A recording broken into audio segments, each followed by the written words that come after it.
ഇന്നത്തെ വീഡിയോ നമ്മൾ ബുർജ് ഖലീഫയിൽ പോയ വീഡിയോ ആണ് കേട്ടോ. പേരൻസ് വന്നപ്പോഴത്തേക്കും എടുത്ത വീഡിയോസാണ്. അപ്പോഴൊന്നും ഈ പറഞ്ഞ പോലെ സ്പ്ലിറ്റായിട്ട് കിടക്കണതുകൊണ്ട് തന്നെ എഡിറ്റ് ചെയ്തിട്ട് ലേറ്റായി പോയി കേട്ടോ. അവർ വന്ന് ഇപ്പോൾ ഒരു സെപ്റ്റംബറിൽ വന്നതാണ് അവർ. അപ്പോൾ എൻ്റെ ഒരു വലിയൊരു ആഗ്രഹമായിരുന്നു ഈ പ്രാവശ്യം അവർ വരുമ്പോൾ ബുർജ് ഖലീഫയിലും പോകാത്ത സ്ഥലങ്ങളിലൊക്കെ ഒന്ന് കൊണ്ടുപോകണമെന്ന്. അവരിതിന് മുമ്പ് 2 ടൈം വന്ന് പോയതാണ്.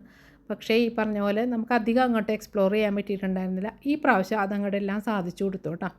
അതൊക്കെയല്ലേ നമുക്കും സന്തോഷം. അതുപോലെ ഇങ്ങനെ വീഡിയോസ് അപ്ലോഡ് ചെയ്ത് ഇടുന്നതുകൊണ്ട് തന്നെ പിള്ളേർക്കായാലും നാളെ ഇത് എന്താ പറയുക ഒരു മെമ്മറീസ് ആവും എല്ലാവർക്കും. അപ്പോൾ ഈ മനുഷ്യരുടെ കാര്യമല്ലേ, നമ്മളൊക്കെ എത്ര നാൾ ജീവിച്ചിരിക്കുന്നതെന്ന് പറയാൻ പറ്റില്ലല്ലോ. അപ്പോൾ ഇതൊക്കെ ഒരു വീഡിയോ ഇട്ടാക്കി ഇട്ട് കഴിഞ്ഞാൽ പിള്ളേർക്കും ഒരു എന്താ പറയുക ഇങ്ങനെയൊക്കെ പോയിരുന്നു പേരൻസായിട്ടെന്നുള്ള ഒരു നല്ല നിമിഷങ്ങളൊക്കെ അതുകൊണ്ട് മാത്രമാണ് കേട്ടോ ഞാനിങ്ങനെ വീഡിയോസൊക്കെ അപ്ലോഡ് ചെയ്യുന്നത്. അപ്പോൾ അമ്മയ്ക്ക് അധികം അങ്ങോട്ട് നടക്കാൻ പറ്റാത്തത് കൊണ്ട് തന്നെ ഞങ്ങളത് അവരെ അറിയിച്ചത് കൊണ്ട് അവർ വേഗം തന്നെ നമുക്ക് താഴെ തൊട്ട് തന്നെ ലിഫ്റ്റിലോട്ട് പോകാനുള്ള അനുമതി തന്നു കേട്ടോ. അതിന് അവരോടൊരു ബിഗ് താങ്ക്സ് ആണ്. അപ്പോൾ അതുകൊണ്ട് തന്നെ ക്യൂ നിൽക്കാതെയും അമ്മയ്ക്ക് അധികം നടക്കാതെയൊക്കെ പെട്ടെന്ന് തന്നെ നമുക്ക് കയറാൻ പറ്റും കേട്ടോ.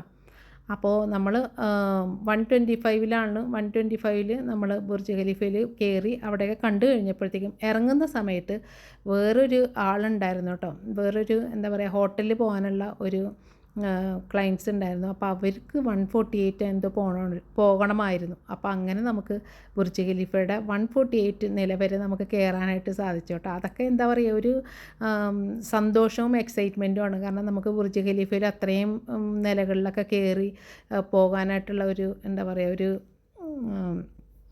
ചാൻസ് കിട്ടുക എന്നൊക്കെ പറഞ്ഞു കഴിഞ്ഞാൽ തന്നെ വലിയൊരു എന്താ പറയുക ഭാഗ്യമായിട്ട് തന്നെ ഞാൻ കരുതുന്നത്.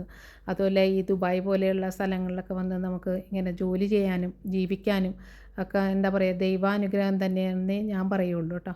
അതേപോലെ ഇവിടെ വന്ന് എല്ലാ എന്താ കാണാനും പോയി എക്സ്പ്ലോർ ചെയ്യാൻ പറ്റുന്നതൊക്കെ ഒരു ഭാഗ്യമായിട്ട് തന്നെ കേട്ടോ ഞാൻ കാണുന്നത്. കാരണം നമ്മളിത് ഈ പറഞ്ഞ പോലെ ഇത് ദുബായ് കാണണം എന്ന് പറഞ്ഞിട്ട് ഈ വരാനായിട്ട് ചിലപ്പോൾ നമുക്ക് സാധിച്ചെന്ന് വരില്ല.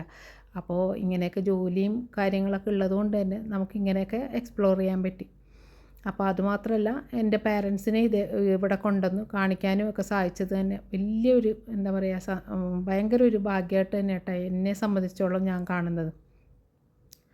അപ്പോൾ അങ്ങനെ നമ്മൾ ഒരു എന്താ പറയുക ബുർജ് ഖലീഫയിലൊക്കെ പോയി നന്നായിട്ട് എന്താ പറയുക എക്സ്പ്ലോർ ചെയ്തു. ആ കാണേണ്ട കാഴ്ചയാണ് കേട്ടോ ശരിക്കും പറഞ്ഞാൽ നൈറ്റ് വ്യൂ കാണാൻ എന്ത് ഭംഗിയാണെന്നറിയാമോ. ഞങ്ങൾ ഒരു പ്രാവശ്യം കുറേ വർഷങ്ങൾക്ക് മുമ്പാട്ടോ ഞങ്ങൾ പോയത്. അത് പകൽ സമയമായിരുന്നു. പക്ഷെ ആ ഒരു ഭംഗി എന്ന് പറയണതിലും എനിക്കിഷ്ടപ്പെട്ടത് നൈറ്റ് വ്യൂ ആട്ടോ. അത്രയും നല്ല ഭംഗിയാണ് കാണാനായിട്ട് മുകളിൽ നിന്ന് താഴെ നോക്കുമ്പോഴത്തേക്കും. അത് എന്താ പറയുക പറഞ്ഞറിയിക്കാൻ പറ്റില്ല ദുബായിയുടെ ആ ഒരു സൗന്ദര്യം എന്ന് പറയണത്. അപ്പോൾ പോകാത്തവരുണ്ടെങ്കിൽ ഒന്ന് പോയി കാണുക കേട്ടോ. എന്താ പറയുക ഇതൊക്കെ എന്താ പറയുക നമ്മുടെ ജീവിതത്തിൽ കിട്ടുന്ന ഒരു സന്തോഷ നിമിഷങ്ങൾ നമ്മൾ പാഴാക്കി കളയരുതെന്നേ എനിക്ക് പറയാനുള്ളൂ. അപ്പോൾ ഇതാണ് ഇന്നത്തെ ഞങ്ങളുടെ വീഡിയോ. അപ്പോൾ എല്ലാവരും കാണുക, ഇഷ്ടപ്പെട്ടാൽ ലൈക്ക് ചെയ്യുക, കമൻറ്റ് ചെയ്യുക കേട്ടോ.